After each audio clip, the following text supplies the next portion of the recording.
नमस्कार, आप देख रहे हैं बहस बिहार की और आपके साथ मैं हूं विवेक। और कोशिश हमारी यह है कि कोरोना पर लगातार बातचीत होती रहे, इसके जरिए लोगों को हम जागरूक करेंगे। कोशिश ये करेंगे कि ज्यादा से ज्यादा जो मरीज हैं, उनके परिजन हैं, उन्हें यह पता चल पाए कि कोरोना से कैसे बचना है, कोरोना से कैसे लड़ना है।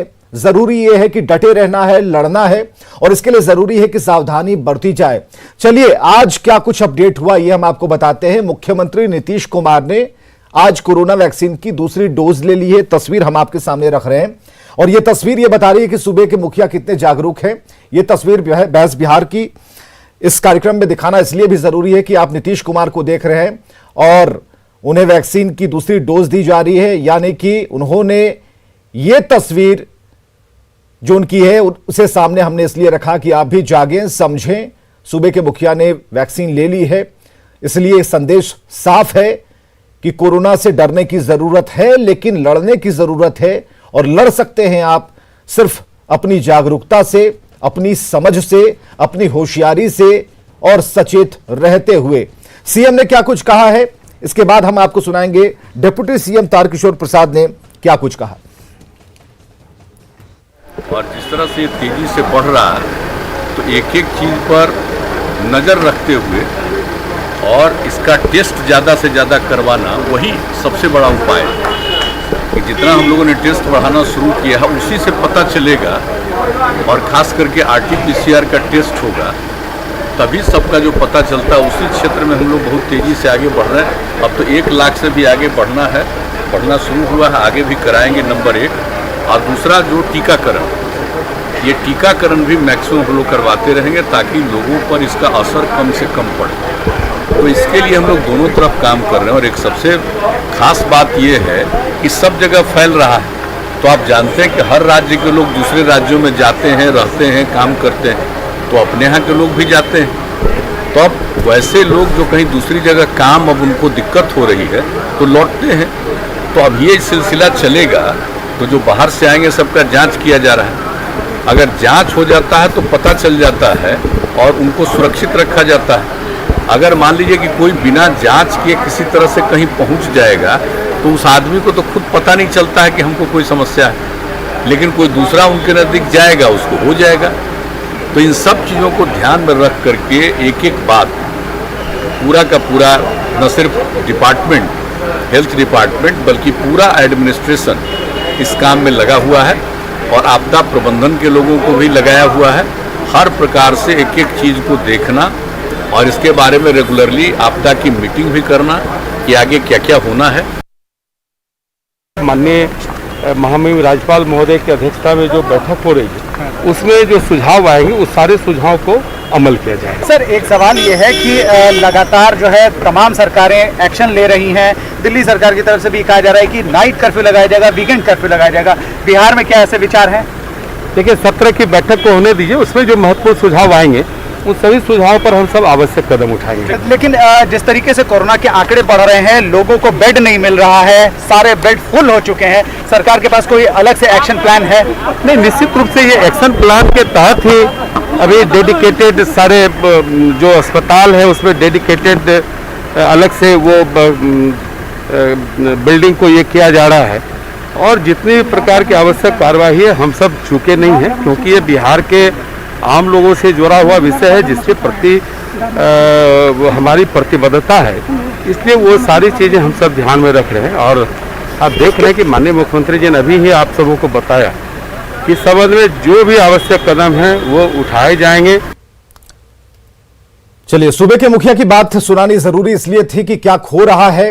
मुख्यमंत्री ने खुद वैक्सीन ली है और इसके बाद जो निर्देश दिए हैं और कितने तरीके से और करीने से कोरोना से दो हाथ करने की तैयारी चल रही है, यह भी हमने आपको दिखाया। लेकिन एक और खबर छूट रही है यहां पर, जो बताना आपको जरूरी है, खासकर उन लोगों के लिए जो कि शैक्षणिक कार्यों से जुड़े हैं, पठन पाठन कार्यों से जुड़े हैं, या फिर जो पढ़ने पढ़ाने वाले हैं। तो कोरोना संक्रमण को लेकर 18 अप्रैल तक राज्य के जो शैक्षणिक संस्थान हैं वो बंद हैं। लेकिन इसमें विभाग ने क्या फैसला लिया है यह भी हम आपको दिखा रहे हैं, क्योंकि एजुकेशन मिनिस्टर यानी कि शिक्षा मंत्री ने क्या कुछ कहा है इस काल को देखते हुए, ये आपको सुनाते हैं। कोरोना संक्रमण को लेकर शिक्षा विभाग ने बड़ा फैसला लिया है। अब सरकारी स्कूल हो या फिर निजी स्कूल हो, तमाम स्कूलों के शिक्षकों को राहत दी गई है और शिक्षा विभाग ने अब यह फैसला लिया है कि अब स्कूलों में 33% ही शिक्षक उपस्थित होंगे। सीधे हम बात करेंगे, बिहार के शिक्षा मंत्री विजय कुमार चौधरी हमारे साथ हैं। सर, एक बड़ी राहत दी गई है। इसे राहत ही कहिए, वैसे राहत क्या है? शिक्षकों का काम पढ़ाना है और हम समझते हैं कि शिक्षक भी इसी में प्रसन्न होंगे अगर वो शिक्षा दान करते रहेंगे। ये तो एक तरह से कहिए अत्यंत मजबूरी की स्थिति में लिया गया फैसला है। पूरी उम्मीद कर रहे थे कि अगर इस बीच में कोरोना का फैलाव नियंत्रित हो जाता है और 18 के बाद हम लोग विद्यालय खोल पाएंगे तो ये फैसला लेने की ज़रूरत नहीं पड़ती। लेकिन चूंकि अभी भी अनिश्चितता है, केसेज बढ़ रहे हैं, तो उस हालत में हम लोगों ने फैसला लिया है कि सरकारी कार्यालयों के तरह ही अब सिर्फ 1/3 यानी 33% ही शिक्षक भी एक दिन स्कूल जाएंगे, दूसरे तिहाई दूसरे दिन जाएंगे, तीसरे तिहाई तीसरे दिन जाएंगे। इस तरीके से शिक्षक भी, चूँकि अधिक संख्या से हम लोगों को बचना है, हमने विभाग की तरफ से यह भी निर्देश दिया है कि इस बीच में जब बच्चे नहीं आ रहे हैं और हमारे शिक्षक विशेष रूप से प्रधानाध्यापक या प्रभारी प्रधानाध्यापक या वरीय शिक्षक जब विद्यालय में उपस्थित होते हैं तो कार्यालय से संबंधित जितने लंबित कार्य हैं, चाहे प्रतिवेदन भेजने की बात हो, लेखा संधारण की बात हो, या कोई एसीडीसी बिल का मामला पेंडिंग हो, या किसी तरह के मामले जो इस तरह के लंबित हैं, इस काल में उनका अंतिम रूप से निष्पादन जरूर कर लिया जाए। चलिए, यानी कि सरकार सोच रही है, सरकार सजग है, चाहे वो शैक्षणिक का स्तर पर हो या फिर कोरोना से लड़ने के लिए। और कोरोना काल में इस तरह के अगर प्रभावशाली कदम अगर उठाए जा रहे हैं तो कुल मिलाकर सरकार की सोच पर कहीं कोई सवाल नहीं है, बढ़िया सोच है। लेकिन इसमें जागरूकता का अभाव इसलिए हो जाता है कि हम पढ़े लिखे होकर भी अनपढ़ों जैसा व्यवहार करते हैं, लाख जगाने के बाद भी मास्क को पॉकेट में रखते हैं और ये कहते हैं कि कोरोना हमारा क्या बिगाड़ देगा। हमारे साथ पैनलिस्ट मौजूद हैं। पटना से doctor S N Sinha, director Mahavir Vatsalya के, बहुत बहुत स्वागत है आपका। शील अविनाश है, कार्डियोलॉजिस्ट, बहुत बहुत स्वागत है आपका। और राजीव सिंह जी हैं, डॉक्टर राजीव सिंह जी, आपका भी बहुत बहुत स्वागत है। सबसे पहले हम महावीर वात्सल्य के director S N Sinha ji से बात करना चाहेंगे। सिन्हा जी, जो हालात हैं अभी, हम कह रहे हैं कि डरिए और लड़िए दोनों साथ में, लेकिन जहां तक लड़ने की बारी आती है वहां पर अपने हथियार को पॉकेट में रख लेना लोग अपनी मजबूती समझते हैं कि कोई हमारा कुछ नहीं बिगाड़ सकता। और आप बच्चों के डॉक्टर हैं, उस जीवन को देखते हैं, उस काल को देखते हैं जिसने अभी पनपना शुरू किया है। और इस बार का जो दूसरा स्ट्रेन है वो कुछ खतरनाक लगता है, खासकर बच्चों के लिए तो और ज्यादा, क्योंकि 2020 में हमने ऐसे केसेस नहीं देखे, लेकिन 21 पहुंचते पहुंचते अप्रैल के महीने में बच्चों पर संक्रमण कुछ ज्यादा दिख रहा है। जरा हम सुझाव चाहेंगे आपसे। सबसे पहले तो मैं आपको धन्यवाद देता हूं। आप अपने माध्यम से बराबर कोरोना के बचाव के बारे में हिदायत देते रहते हैं। मैं यहाँ पर आपके सामने ये कहना चाहूँगा कि कोरोना से बचाव ही एक उपाय है और बचाव के लिए ये बहुत ज़रूरी है कि हम लोग सोशल डिस्टेंसिंग को मेंटेन करें और मास्क लगाएं। इसमें ज़रा सा भी कोताही नहीं करना चाहिए। जहाँ तक मेरा अस्पताल से संबंधित, चूँकि बच्चों का अस्पताल है, इसलिए यहाँ पर विशेष रूप से कोशिश करनी है कि हमारे बच्चे इससे बचें। और इसके लिए हम सभी डॉक्टर और स्टाफ, इसके साथ साथ बच्चों के गार्जियन को भी डेली मैं हिदायत देता हूं और उनसे निवेदन करना चाहूँगा कि हमेशा हाथ धोएं और सोशल डिस्टेंसिंग मेंटेन करें। इसका मतलब कि भीड़ अस्पताल में ना लगाएं। एक आदमी जिनकी जरूरत है वही बच्चों के निकट जाएं उसके पहले मास्क लगाएं, हाथ धोएं और तब वहां पर जाएं। ज्यादा भीड़ न बच्चों के लगाएं। लिए कुछ खास हिदायत अगर आपकी तरफ से हो, पूरी क्योंकि हमने देखा है कि जो ध्यान बच्चे हैं और जो स्ट्रेन है उसमें कुछ पता नहीं चल पा रहा है स्पष्ट तौर पर। ठीक है, वो स्मेल जा रही है, लेकिन बच्चे खेल कूद में उसे भूल जाते हैं और वो बता नहीं पाते, बच्चे इतने छोटे होते हैं। और जो एज ग्रुप है उनकी, उसमें उनसे पूछना खासकर इस बारे में, ये तो आदत हो जानी चाहिए कि उनसे बात करें कि कोरोना में क्या करना चाहिए। जब आप दफ्तर से बाहर आए तो बच्चों को जरा दूर रखें, हाथ पैर धोएं, अच्छे तरीके से सैनिटाइज हो, तब बच्चों के पास जाएं। ऐसा हो नहीं पाता, इस आदत में भी सुधार लाने में थोड़ा वक्त लग जाएगा, लेकिन तब तक संक्रमित हो रहे बच्चों के बारे में, उनके स्वास्थ्य के बारे में और संक्रमित हो रहे बच्चों के बारे में क्या खास हिदायत होगी आपकी तरफ से? देखिए, जब बच्चे संक्रमित हो गए तब तो मेन चीज है उनको आइसोलेट करना, किनारे रख करके और उनका इलाज करना। लेकिन बच्चे संक्रमित नहीं हों, इसके लिए उपाय हम लोगों को करना है, जो बराबर हिदायत देते रहते हैं। सब गार्जियन को भी इसका पालन करना चाहिए और वो जब भी बाहर से घर अपने जाएं तो अपने बच्चों के निकट जाने से पहले कपड़ा चेंज कर लें, हाथ बढ़िया से वॉश करें, साबुन से हाथ मुंह धोएं। उसके बाद भी, धोने के बाद भी घर में मास्क लगा करके और तब बच्चों के निकट जाएं, उनके अंदर निकट जाएं और बता करें उनका। लेकिन जब अस्पताल में आ जाते हैं तो अस्पताल में बच्चों को ध्यान देना पड़ता है कि उनको अलग करें, आइसोलेट करें, सिंगल रूम में उनको रखें, उनका इलाज करें और इलाज करने में सावधानी पूरी तरह से कोरोना के नियमों का पालन करें। उसमें शामिल है। डॉक्टर साहब आपसे और भी बात करेंगे। डॉक्टर शील अविनाश है हमारे साथ, कार्डियोलॉजिस्ट हैं, क्योंकि ये जो सांस की बीमारी है वो कहीं ना कहीं अगर उस प्रेशर को कोई मरीज समझ सकता है तो कोरोना से संक्रमित मरीज ही इसे खुद पर, जब वो संक्रमित होता है तब उसे पता चलता है कि क्या दिक्कतें होती हैं, बॉडी प्रेशर क्या होता है और किस तरीके से खांसने छींकने में कितनी परेशानी होती है, क्या जलन होती है, वही महसूस कर सकता है। डॉक्टर शील, जो केसेस आ रहे हैं, बचने, बचाने, लड़ने, जागरूक होने, सारी बातें हम कर रहे हैं, लेकिन हम उन मरीजों के सिम्टम्स को लेकर भी बात कर रहे हैं। क्या परेशानी होती है उन्हें और किस तरीके से आप लोग उसकी दिमागी हालत को पढ़ते हुए उसे उस उलझन से बाहर निकालने की कोशिश करते हैं? देखिए, बहुत सही कहा आपने कि ये जो बीमारी है जिसमें हमें सांस की दिक्कत कॉमन एक प्रॉब्लम है और हार्ट वाले मरीज में भी एक सांस की दिक्कत होती है। तो सबसे बड़ा कन्फ्यूजन तो ये रहता है कि कोरोना के चलते हो रहा है या हार्ट की बीमारी है।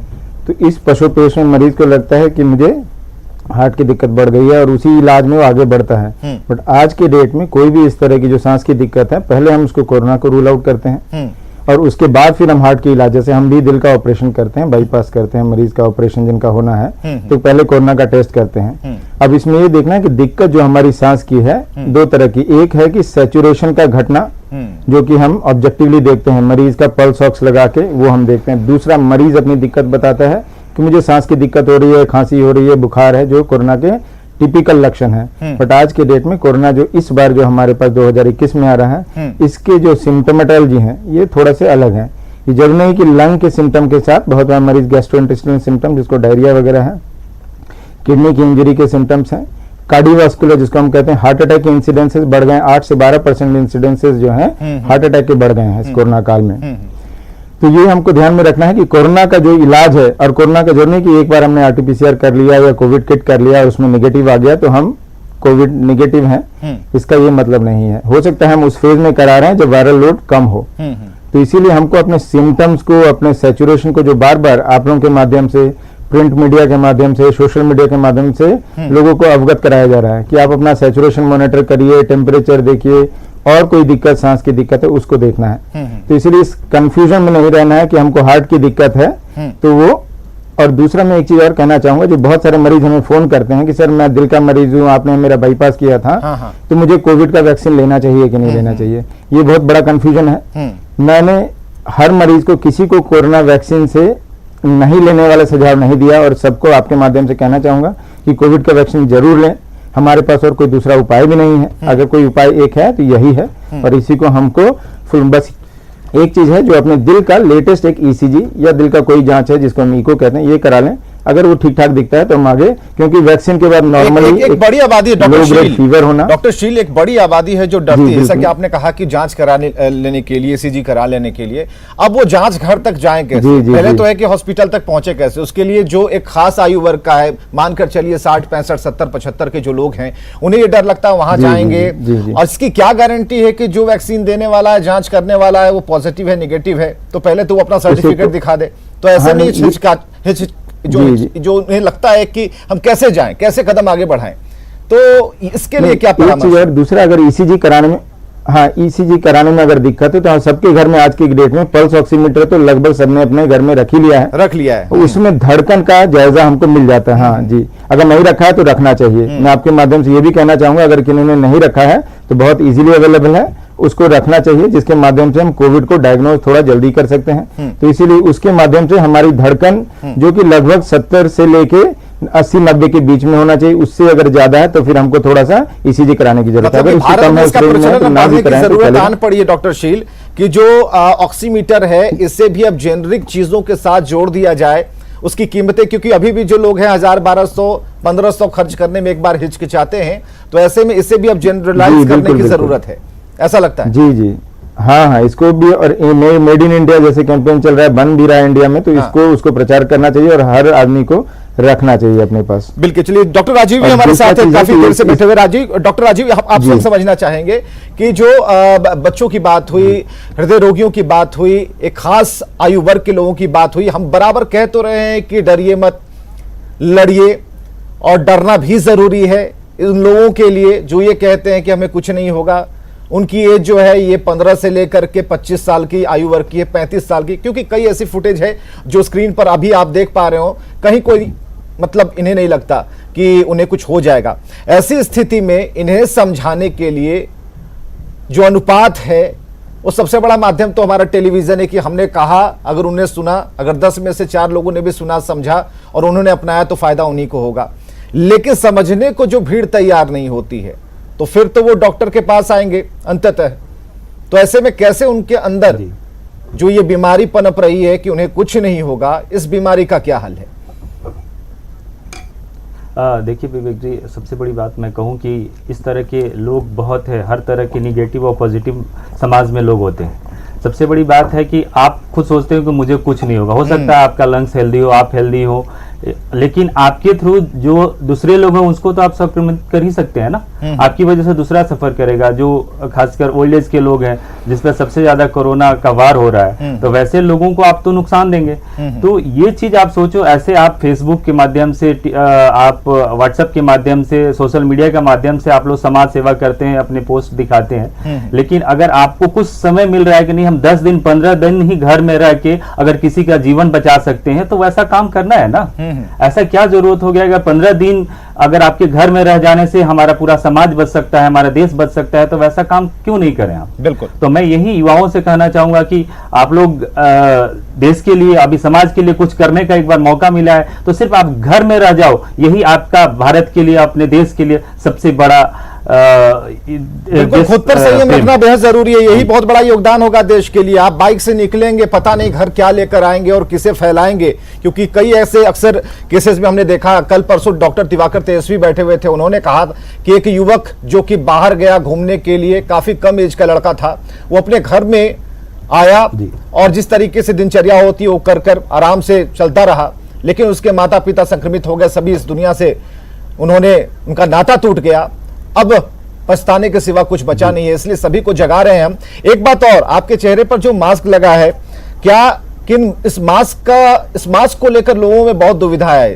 कई कंपनियां आ गई हैं, बड़ी बड़ी कंपनियां आ गई हैं इसमें, और वो कहते हैं कि ये तो 3 घंटे ही काम करेगा, इसको लगाने से क्या फायदा है, ये तो जब डॉक्टर ऑपरेट करते हैं तो थिएटर में ही इसका यूज होता है, इसे ज्यादा देर तक हम लगा नहीं सकते। तो क्या जो बाहर सूती कपड़े में छाते में टांग कर मास्क बिक रहा है, जो एक बड़े व्यापार का रूप ले चुका है, उस मास्क का इस्तेमाल करें, या किसी बड़ी नामी गिरामी कंपनी के मास्क का इस्तेमाल करें, या फिर जो आपने लगाया है मास्क, उस मास्क को लेना ज्यादा बेहतर होगा? देखिए, मास्क में कोई ऐसे कैटेगराइजेशन नहीं है कि हमको यही लेना है, हमें 95 ले, या किसी तरह का आप एक टॉवल भी लेते हैं, एक रुमाल भी बांधते हैं, वही प्रोटेक्शन करता है। अगर आप दो लोग एक दूसरे के साथ खड़े हैं और दोनों मास्क लिए हैं, तो आपका मास्क का लेयर आप समझिए कि 3 लेयर इधर, 3 लेयर उस साइड, 6 लेयर हो जाता है। तो इसमें ऐसे भी वायरस नहीं अटैक करेगा, वायरस का कोई संक्रमित नहीं हो सकता है। तो ऐसा नहीं सोचना है कि हम बहुत स्पेशल किसी ब्रांड का ही लेंगे तो वही हमारे लिए प्रोटेक्टिव है, ऐसा नहीं है। आप कोई भी मास्क लगाए, किसी तरह का टॉवल, गमछा जो है आपके पास, रुमाल, आप यूज कर सकते हैं। सारा है जो आपको सहयोग करेगा इस तरह के महामारी से लड़ने के लिए। बिल्कुल, मास्क लगाना जरूरी है। खास बात यह है, मास्क कुछ भी हो, अगर कपड़ा ही हो तो जरूरी है कि कपड़े को ही मुंह पर बांध कर रखा जाए, बचना है तो। इधर एस एन सिन्हा साहब जो डायरेक्टर महावीर वात्सल्य हॉस्पिटल के हमारे साथ लगातार मौजूद है। एस एन सिन्हा साहब, जो आपका तजुर्बा है उस हिसाब से उन सवालों को हम सामने रख रहे हैं, क्योंकि हमारे घर में भी बच्चे हैं और जरूरी है कि अगर हम और आप बात कर रहे हैं तो जो भी माँ बाप सुन रहे हैं, माता पिता सुन रहे हैं, उन्हें इसका फायदा सीधे होगा। क्या किया जाए, घर में कौन कौन सी व्यवस्थाएं लागू की जाए, खासकर ये सैनिटाइजेशन, मास्क और बार बार हाथ धोने के अलावा भी इम्यून सिस्टम को लेकर बच्चे क्या करें, क्योंकि इम्यून को बढ़ाने के लिए जरूरी है कि उस पर काम किया जाए। इम्यूनिटी अगर बढ़ाने, बच्चों के लिए बढ़ाना है ये तो सही है, लेकिन उसके पहले सावधानियां क्या क्या रखी जाए। जब जैसे मैंने आपने कहा कि इम्यूनाइजेशन हो जाने के बाद जो है बाहर से जब आते हैं तो हाथ मुंह धोना और कपड़ा बदल लेना, उसके अलावा दूसरा मास्क, जो बाहर से मास्क पहन के आए हैं उसको हटा करके दूसरा मास्क पहन लें और तब अपने बच्चों के संग जाएं, तो ये संक्रमण रोकने के लिए बहुत बड़ा उपाय हो जाएगा। बिल्कुल, जैसा कहा कि आपने क्या सावधानी बिल्कुल जरूरी है। और कल एक सवाल हमने उठाया था डॉक्टर शील, आपसे जानना चाहेंगे कि लोग बड़े धड़ल्ले से खुद ब खुद दवाइयां लेते हैं, तरह तरह की दवाइयां लेने लगे हैं। किसी एक ने दिखाया, उसे जो प्रिस्क्राइब किया गया, दूसरे ने देखा कि भाई डॉक्टर के पास जाने से अच्छा है उसके प्रिस्क्रिप्शन को पढ़ा जाए, वही दवाइयां मंगा ली जाए। बेटाडिन को से गलाला करना है, गर्म पानी पीना है और ये पैरासीटामोल जैसी दवाइयां रख लेनी है, कुछ एंटीबायोटिक रख लेने हैं और ऐसे में कोरोना भाग जाएगा। ये रास्ता गलत लगता है, लेकिन लोगों को समझना होगा। अगर आप समझाएं तो ज्यादा बेहतर। जी बिल्कुल सही कहा आपने कि हम जो आजकल व्हाट्सएप के माध्यम से या दूसरे माध्यम से हम बड़ा इजीली सारे ट्रीटमेंट गाइडलाइंस हैं अपने हिसाब से तय कर लेते हैं, कौन सी दवाइयाँ खानी है। हाँ भाई, उसने ये दवाई खाई थी तो हम भी वही दवाई। कुछ बेसिक दवाइयाँ हैं वो हो सकता है आपको डैमेज ना करें, जैसे मल्टीविटामिन हो गए, बी कॉम्प्लेक्स हो गया, चाहे विटामिन सी हो गया। बट कुछ ऐसी एंटीबायोटिक हैं जैसे एजिथ्राल हो गया, डॉक्सीसाइक्लिन हो गया, तो इनके अपने साइड इफेक्ट्स हैं। तो बिना मॉनिटर्ड वे में अगर हम ले लेते हैं तो ये मरीज को, अगर हार्ट की प्रॉब्लम है या किसी दूसरी तरह की समस्या है, वो दिक्कत कर देती है। तो ये बिल्कुल ही नहीं करना है। किसी से सलाह लें, उसके बाद ही अपने ट्रीटमेंट गाइडलाइंस को फॉलो करें। और बेसिक जो चीज़ें हैं उसको तो फॉलो करेंगे, दवाइयों में थोड़ा सा अपना रिजर्व रखेंगे। और एक मैं चीज़ और कहना चाहूँगा, जो हमने वैक्सीनेशन वाली चीज़ में मैं एक हैमर करना चाहूँगा जी कि वैक्सीनेशन वाले, जैसे हमने देखा डॉक्टर्स फर्स्ट फेज में वैक्सीनेट हुए, उसके बाद एजेड लोग वैक्सीनेट हुए। तो इस कोविड में आप देख रहे होंगे कि डॉक्टर्स के इन्फेक्शन होना और जो मॉर्बिडिटी हम कहते हैं वो कम है। और जो एजेड हैं इवन 60 में, अब जो है यंग पीपल ज्यादा अफेक्टेड हो रहे हैं। बिल्कुल, तो ये चीज है कि अभी उनका वैक्सीनेशन हुआ नहीं है, तो ये भी हमको देखना है कि वैक्सीनेशन कराना है। जिन्होंने वैक्सीनेट करा लिया, एक डोज भी पड़ा, बट उनमें कहीं ना कहीं थोड़ी बहुत इम्यूनिटी आ गई है। हाँ, तो इसीलिए ये चीज पे भी हमें हैमर करना है कि वैक्सीनेशन तो कराना है। इसका कोई दूसरा दवाई या कोई चीज सब्स्टिट्यूट नहीं है। Vaccination is the only and only way out of this covid which is going to stay with us. वो हमारे साथ रहेगा और हमको इसके साथ जीना सीख लेना है संयम के साथ। चलिए, यही सवाल अब पूछने वाले थे, राजीव सिंह जी के पास ये सवाल लेकर जाते हैं। डॉक्टर राजीव, लॉकडाउन पर सवाल कल हमने जो स्वास्थ्य मंत्री थे उनसे हमने कहा कि क्या आपको लगता है कि आने वाले दिनों में लॉकडाउन की तरफ हम धीरे धीरे बढ़ रहे हैं। उन्होंने साफ तौर पर कहा कि अभी इसकी कोई बात ना हो तो ज़्यादा बेहतर, इस पर कोई अभी चर्चा नहीं होनी चाहिए, क्योंकि हम धीरे धीरे उन सभी चीज़ों पर ध्यान दे रहे हैं। एक चीज़ जो अभी डॉक्टर शील कह रहे थे कि बी कॉम्प्लेक्स और विटामिन सी, इसकी भी कोई खास अवधि है कि लेते रहें, रोजाना एक गोली ले लिया, कुछ भी नहीं साइड इफेक्ट है? इसका साइड इफेक्ट बिल्कुल नहीं होता या होता है? देखिए, कुछ कंडीशन में तो होता है, बट मैक्सिमम मतलब 80-90% बहुत इसका नुकसान नहीं है। तो अभी के टाइम में है कि आप लें तो कोई दिक्कत नहीं है। खासकर जो चैत का महीना होता है वो आप शुरू से देखे होंगे, अभी से नहीं, आप 10 साल 20 साल पीछे चले जाइए, उस समय से ये चैत का महीना जो होता है उसमें वायरल जो इन्फेक्शंस बहुत तरह के लगते रहते हैं, एक्टिव होते हैं वायरस उस टाइम में। 1-2 महीना ये जो है दौर ही चलता है वायरस का, किसी को सर्दी जुकाम एलर्जी के ऐसे प्रॉब्लम्स आते रहते हैं। तो उस दौरान लेने में आपको नुकसान नहीं, आप ले सकते हैं।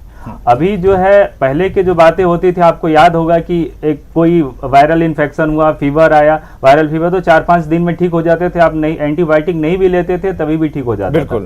लेकिन अभी का जो दौर चल रहा है इसमें आप देख रहे हैं कि इतनी अच्छी अच्छी दवाइयां जो कि आगे सारी कंपनियां अपना जी जान लगा चुकी है, फिर भी इंसान को नहीं बचाया जा सकता है, जो कि जिनके लंग्स जो है वो पूरी तरह से खराब हो चुके हैं। तीनों ही डॉक्टर का बहुत बहुत शुक्रिया कि आप समय निकालकर हिम्मत करके आप स्टूडियो तक आते हैं अच्छी बातों को बताने के लिए, इसके लिए बहुत बहुत धन्यवाद। और सबसे बड़ी बात कि आपकी बातों से लोगों को जागना चाहिए। जहां तक बात कही गई डॉक्टर शील अविनाश की तरफ से कि इसके साथ, कोरोना के साथ जीने की एक आदत डाल लीजिए, क्योंकि आपके साथ रहेगा और कैसे आप जी सकते हैं, यानी कि कोरोना आपको सिखा भी रहा है। जैसे आप बिना हाथ धोए खाने के लिए बैठ जाते थे, अब काम नहीं चलेगा, हाथ धोना पड़ेगा, कई बार हाथ धोना पड़ेगा, सोशल डिस्टेंसिंग जरूरी होगी, चेहरे को मास्क का सहारा जरूरी होगा। तो ये सारी चीजों को अब अपनी आदत में डाल दीजिए। जैसे ब्रश करते हैं आप सुबह उठकर, तो इसलिए इन सभी चीजों को अपने जीवन में उतारने से ही आप कोरोना से बच सकते हैं। चलिए, खबरें लगातार जारी हैं, आप हमारे साथ बने रहिए।